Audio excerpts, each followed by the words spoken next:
Pilipinas.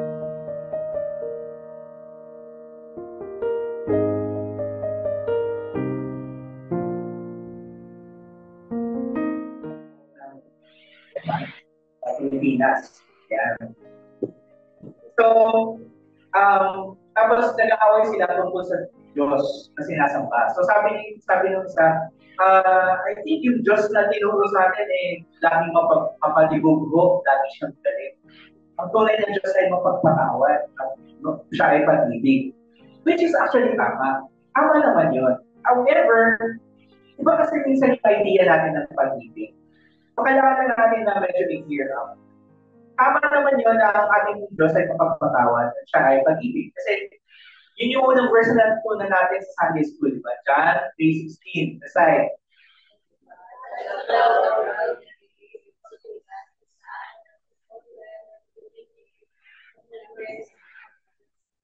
Oh, yun. First John. John 3:16. Diba? Yun yung unang verse na na-memorize natin. For God so loved the world.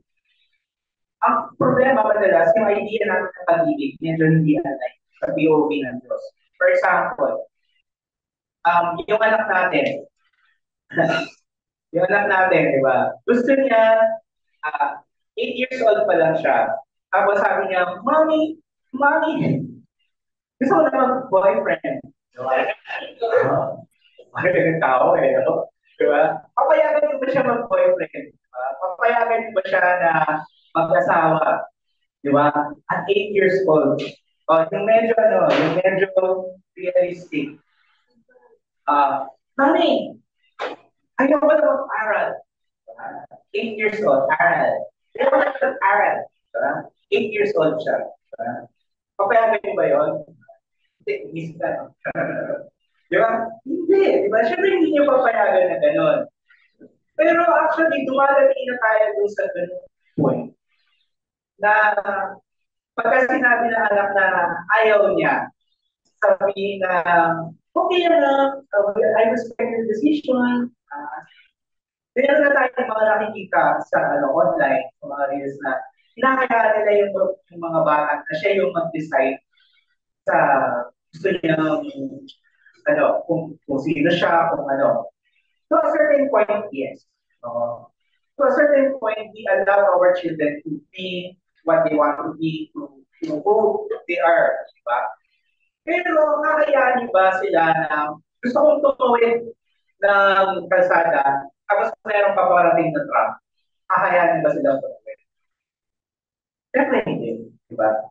If we know na ito ay makakasama sa kanila, hindi natin yun pababayaan. Pero, ang nangyayari, yung mga anak natin, yung mga bata, ang nangyayari, pag hindi binigay sa kanila yung gusto nila, ano nangyayari?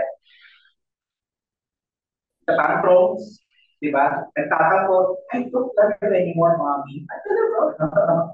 Talaga lang, di ba? Tapos, nag-iiyak. Parang gusto nila, makuha nila kung ano yung gusto nila. Kahit na yun ang makakasama sa nila. Kasi yung nature po natin, we getting what we want for love. Na, ay, mahal mo ko kasi binigay mo sa akin ito. Buti na lang, hindi ganun ang nature ng Diyos. Buti na lang, hindi ganun ang nature niya. Think about it. Bakit pinakalis ng Panginoon ng Diyos mula sa Eden, yung unang si Adan at si Eva? Bakit niya pinakalis mula sa Eden? Dahil sa kasalanan, di ba? Pero, pwede naman kung puso-usin na nandun sila sa loob ng garden, tapos umalis na lang ng Diyos. Di ba? When you think about it, pwede naman na lang sila. However, dahil sa pagmamahal ng Diyos, ano ba yung nasa loob ng garden? Aside from the tree of knowledge of good and evil, yung may mga animals, di ba? Nakakalimutan natin, also in the garden, nandun yung tree of life. And sinabi ng Diyos sa Genesis chapter 3, once na makakain si Adan at si Eva from the tree of life, tapos ang boxing, they will be immortal. And when Adam and Eve become immortal, they are no longer redeemable. Kaya makikita tayo dun sa ano, merong movie ngayon na lumalabas, entitled Dear Satan. Oo. Na funny siya kung tutusin na ay yung bata nagkamali siya ng sulat. Gusto niya sumulat ni Sasha, nakisulat niya kung Satan. Diba? Tapos si Satan, pinapakita ng movie na ay bumabait si Satan. No. No. Please, no.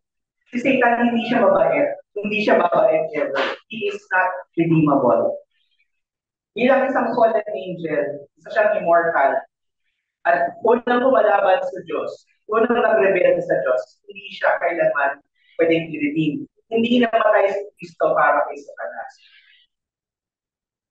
Hinayaan ng Diyos na paalisin si Adam and Eve para po sa ating benefit.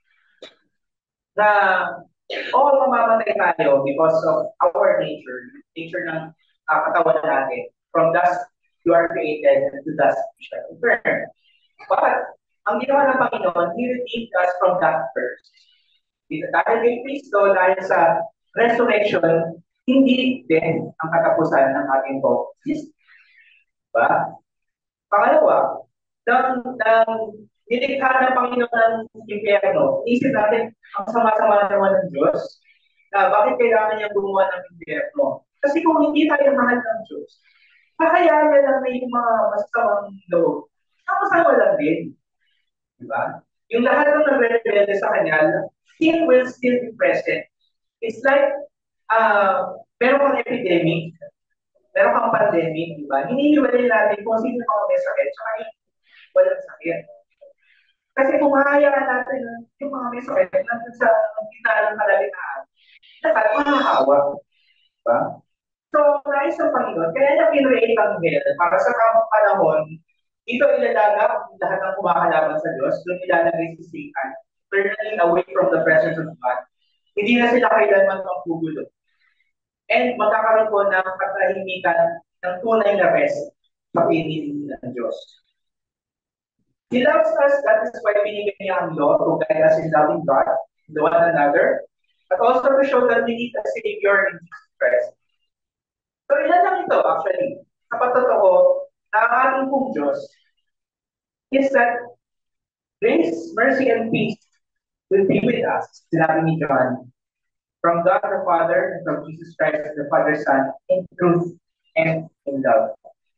Magkasama palagi sa nature ng Panginoon, ng Panginoong Jesus po natin, ng truth and in love. So, ibig sabihin po nito para po sa atin, kailangan ibigin po natin ng church na nananatili sa truth. Napaka-importante po ng katotohanan po sa atin as a church. Dito nakasalalay yung lahat ng ating pinamumuhay ng mga kawakan. Sinabi ni John dito sa verses 5 and 6, diba?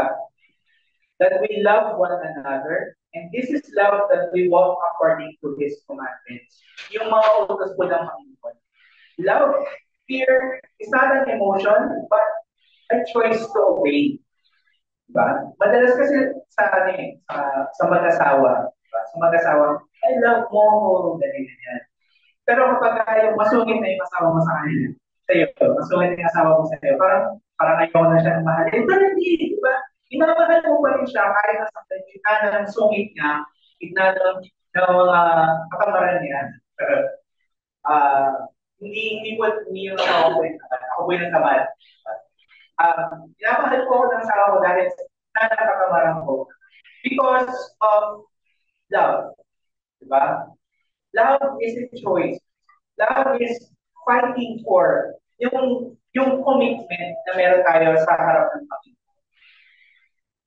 Ayon kay John, ang pag-ibig natin sa church, nangangahulugan na pinaniniwalaan natin, pinangahawakan natin yung pautusan ng Diyos mula sa sila. Diba? Na yung pautusan sa atin ng Panginoon is that we love God, diba? Love your neighbor as yourself. Diba? Pinangahawakan po natin yan, pinangahawakan natin na totoo ang Diyos. Sinabi pa ni Paul, kung si Kristo hindi siya binuhay ulit, lahat ng itong church, itong preaching na ito, this is useless. And our faith is useless as well. So it means, importante para sa atin ng church, hindi tayo nagsasama-sama just for the sake of coming together. Ay, kasi different tayo ng lugar doon sa Philippines. So, sayang naman. So, dapat sama-sama na lang tayo. Or sayang naman kung hayaan na lang natin na kasi nakita natin dati si Patrick, maliit lang, ngayon, malaki siya. Diba? Magsama-sama na lang tayo, magkakita na lang tayo ng something. Diba? Kung yun na lang yung ating motivation para magsama-sama sa church, we're doing church wrong. Nabanggit ko before yung importance ng katotohanan na yung balanse na yung Diyos ng Old Testament at yung Diyos ng New Testament. Gaya sa isang kilalang church ang tinuturo na yung Diyos daw ng Old Testament, iba kesa sa Diyos ng New Testament. Hindi.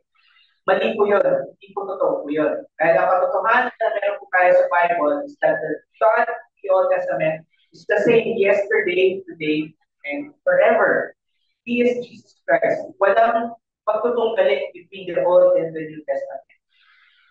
Importante sa ang katotohanan na ito sa ating church kasi to accept yung maling katuruan na ito is also accepting yung kasinungalingan ng Diyos ng Old Testament ay hindi ito. So, kailangan po mahalin po natin ng church if it is preaching the truth.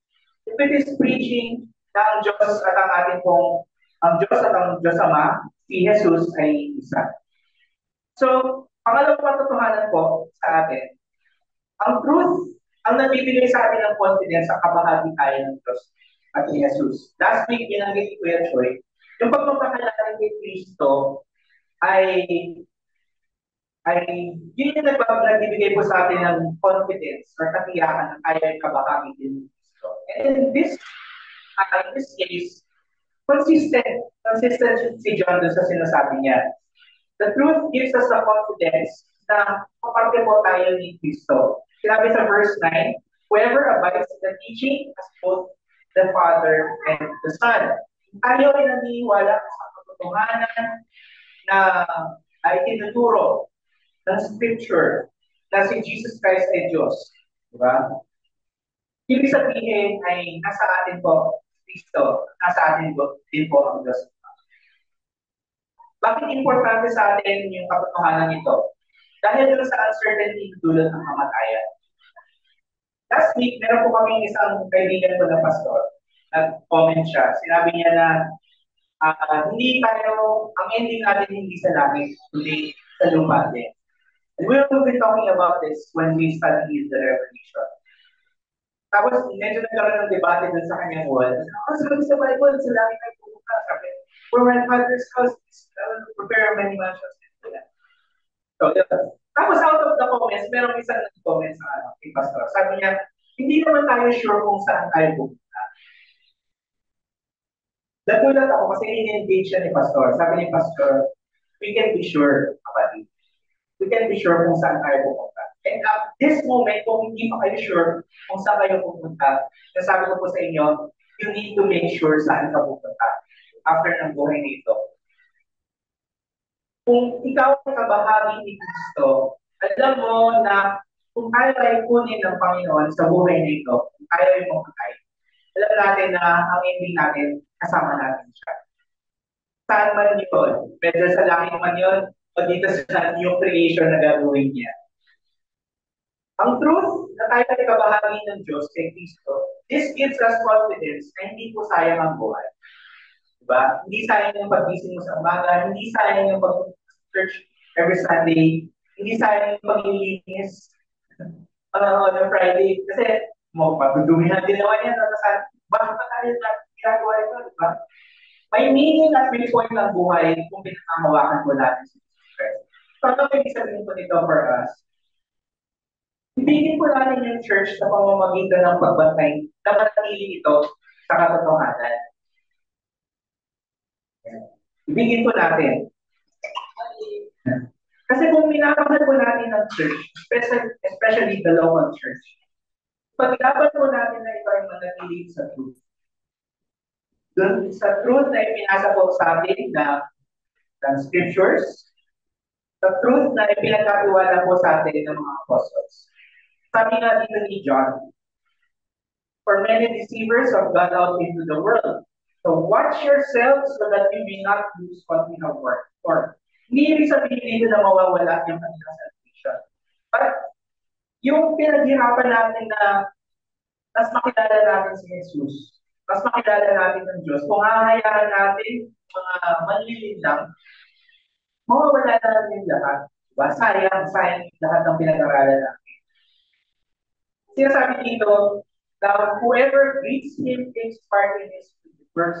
Hindi po ibig sabihin na pag nangyari, si Pastor Mon, yung kanyang katuruan, hindi na siya maka-Diyos, hindi na biblical. Ibig ba sabihin, bawal na siyang, ay, Pastor Mon, hindi ibig sabihin na bawal siya. Batiin lang ng gano'n. Yung context po nito, greeting means that yung i-entertain mo. Remember, nung panahon po nito, karamihan ng mga pastor, traveling po sila. Wala po yung mga mega churches talaga. Kundi nagbabahay-bahay sila, nag-grow. Kaya kung patutuloyin mo sa bahay ninyo, tapos mag-iimbita ka ng tao para makinig sa kanya, that is supporting the false teachers. Okay? So, sinasabi ni John, huwag niyo nang gawin yun. Huwag niyo nang gawin yun. In the same way, bantayan din po natin yung local church po natin. Ito po sa church. Ito yung sinasabi pala ni Pastor Choi, na kapag tumating sa point na yung tinuturo namin, hindi na ayon sa Bible, sabihan niyo kami. Sabihan niyo kami, tapos kung ayaw namin makinig sa inyo, umalis na kayo sa church po natin. Diba?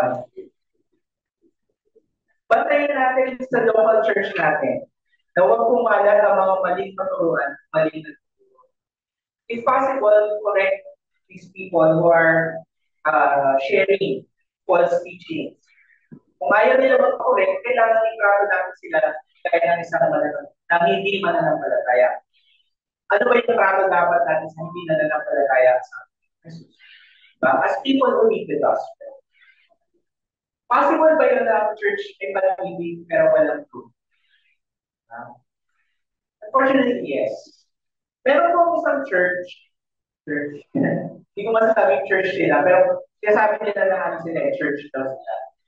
Masigasig sila mag-Bible study. Okay?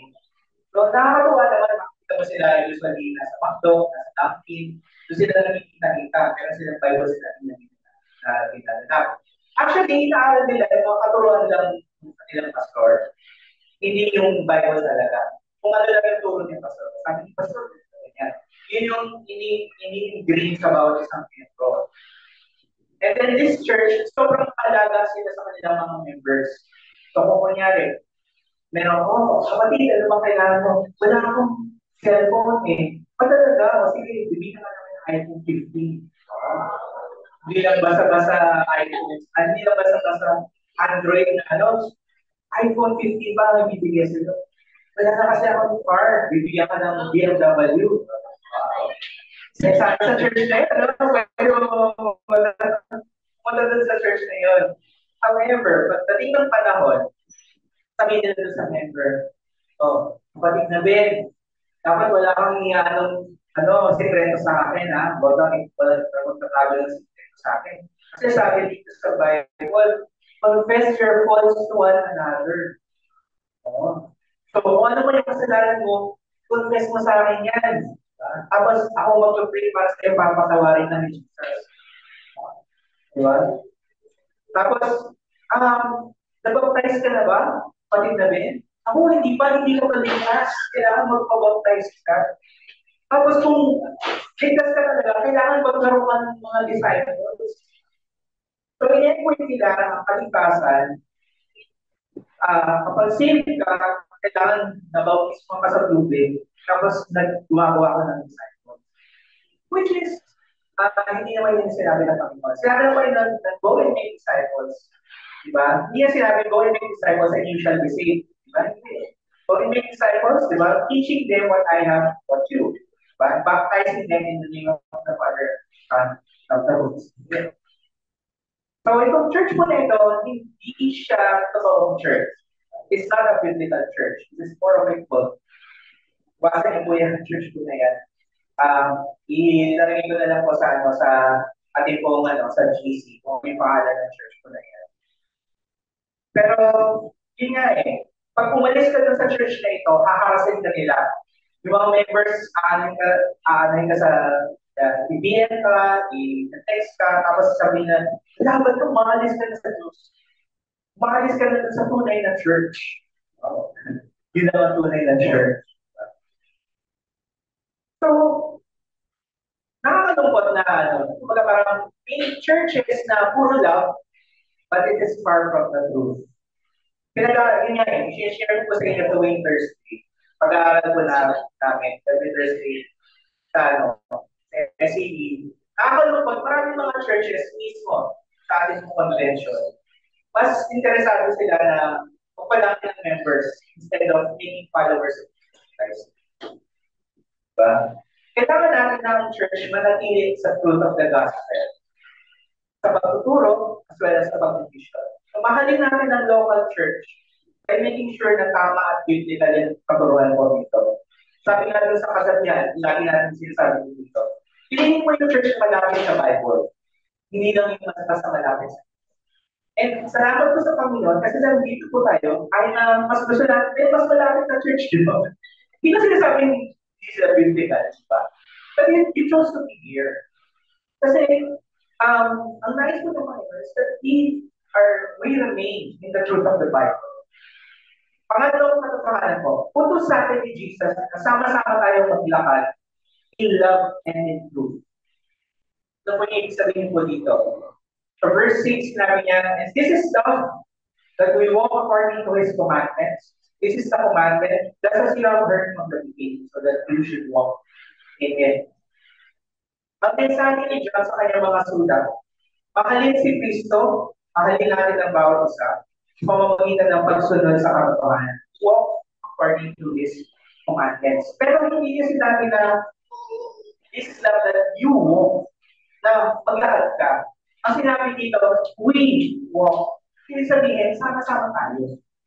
Hindi pinrelate ng Diyos, ng church, na mag-isa tayo. Hindi pwede, ano na ako okay na ako, Christian na ako, so dito na lang ako, hindi na ako mag-church. Malapit na lang ako ng preaching ni Pastor Joy online. We'll get to that in a bit. Pero, ito po, isang example po mula po sa nature. Sige po, yan. Lagay natin yung hashtag na strength in numbers kung nanonood pa ng basketball. But let's think, diba? Strength in numbers. Kasi, ito yung katotohanan, di ba? Sa nature, kapag yung isang kawan, isang herd, kapag hiwalay, yung mahihina or yung mababagal maglakad, most likely yan, palilitilan ng mga predators. In this case, mga wolves. So, isang nanay, tapos yung mga nangyari, yung anak niya, ayan, alam niya kung sino yung target. Pinakamalina, which is ito yung anak. Diba? Pag mag-isa ka, pag maghiwalay ka mula sa fellowship of the believers, tingin mo, mananatili kang malakas sa pananampalataya? Hindi, di ba? Yung concept ko na yan is also the same concept na ginamit ko in World War II. And, di ba nitong last week, yung asawa kasi kamag-anak ni Teacher Bell, na na-hostage yung kanila, or inatake yung kanilang barko sa somewhere over here. Sa BMN, isang protection na ginagawa nila doon, para hindi atakihin yung isang barko, ay kukonvoy sila. Okay. Minsan, sasamahan sila ng armado na escort. Ganun yung ginawa nila ng World War II. World War II kasi sa UK, kailangan nila ng raw materials na ini-import nila mula sa US. So, yung Germany, ina-target yung mga supply ships na nagtatravel lang isa, panulugugin. So, hindi makakarating yung raw materials sa UK. So, ang ginawa ng UK, pinagsama-sama nila yung mga supply ships nila, isang biyahe, tapos babantayan nila. Yun yung concept para protektahan mula sa mga submarines na naghahanting. So, tama naman, there is strength in numbers. And it is actually the same concept sa atin bilang mga mananampalataya. Ito ang kailangan po natin bilang proteksyon mula sa maling katuruan, mula sa panliling ng bisikan.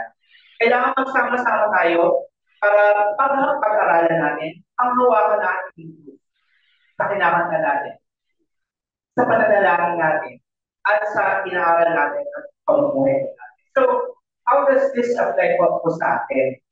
Ibigay natin yung church sa pamamagitan ng pag-share ng ating buhay in Christ together. Let us share our life together. Sabi ni John, though I have much to write to you, I would rather not use paper and ink. Instead, I hope to come to you and talk face to face, so that our joy may be complete. Mas gusto ni John na bumisita doon sa church kesa yung feeling niya na lang sa sulat na by remote na lang. I will master you remotely. Pwede naman sabihin niya nun gawin niyo to, gawin niyo yan. Pero sinabi niya, mas gusto kong kausapin kayo. Hindi lang para yung our joy may be complete. Kasi, ay, masaya ako kasi nakita ko kayo. But our joy may be complete means na mapaalala sa atin kung sino si Kristo at kung gaano siya ka-importante sa ating buhay. Then our joy will be complete. Which is why, babalik tayo sa binanggit ko kanina. Actually, the church is not made for remote or online. Okay? So, umpisa pala, kasi dinisenyo ng Diyos na kailangan po namin magsama-sama, mag-share ng buhay. Sharing ng buhay, hindi lang kapag masaya, hindi lang kapag may outing, sorry po, hindi lang kapag may celebration, may kaganapan sa di ba? Hindi lang sana doon. Kaya yung every Sunday, it requires commitment for us to be here. Diba? It requires commitment. Hindi dahil sa kailangan mabawasan dito sa danan ko na para mas effective ang prayer kapag nandito tayo. Hindi. Kasi yung presensya natin is it is important para mas maintindihan natin yung katotohanan. Paano mo ba panayin yung katotohanan kung wala ka dito? Di ba? Paano mo malalaman yung konteksto ng lahat ng pinag-aaral kung wala ka dito? Yes, we have an online component. And we have people joining us on online. Na kaya po natin yung ilalagay para doon sa mga hindi makapunta. Diba? Kaya image, di ba? Hindi siya makalakad. Nahirapan pa siya mag-drive. Hindi pa siya makarating. Minsan, sila join sila makarating. Join sila ng online. Di ba? Kasi mahirap magdala na meron akong mga bata. Tapos wala kang sasakyan pa po. Di ba? Pero hindi po ito replacement for on-site na pag-ibig. Online will never replace gathering here. Hindi tayo nilikha ng Diyos na yung okay, bakit sa malaking church? Diba? Nandun ka lang sa parking lot, narinig mo yung sermon sa speaker. Tapos yan, ruin na. Sanabi na pag nag-close ng prayer na. Hindi siguro talaga ang disenyo ng church. Nakapag-church na ako, nakinig ako, narinig na yung amen, punta na ako sa mall. Hindi na lang church. That is not church. Ang church hindi siya mall. Napupuntahan mo lang meron kang kailangan. Or pupunta ka lang kasi gusto mong tumabay, gusto mong makakita ng mga tao na masasaya. Diba? Ang church ay hindi lugar, kundi ang pagsasama-sama ng mga believers in Jesus. And, ayun nga yung kwento, nakarang 2 linggo, back up. Ang laking encouragement niya na, meron ko pa ng batang gano'n na excited sa church. Diba? And kailangan natin i-adapt yung gano'ng klaseng puso. Kasi sinabi na ng Panginoon, yung puso natin kasi, kailangan natin yung puso natin maging katulad ng mga bata. Be like little children. Diba? Because yung faith nila, iba Iba yung pananampalataya nila sa atin. Mga mas nakakatanda. So we need to be here physically, mentally, and spiritually. Kasi mga lang dito mga very good. Ako naman, nandun sa labanin mo. Napatay ko ba yung lunch? Di ba? Paano? Ano kaya lulutuin ko mamaya?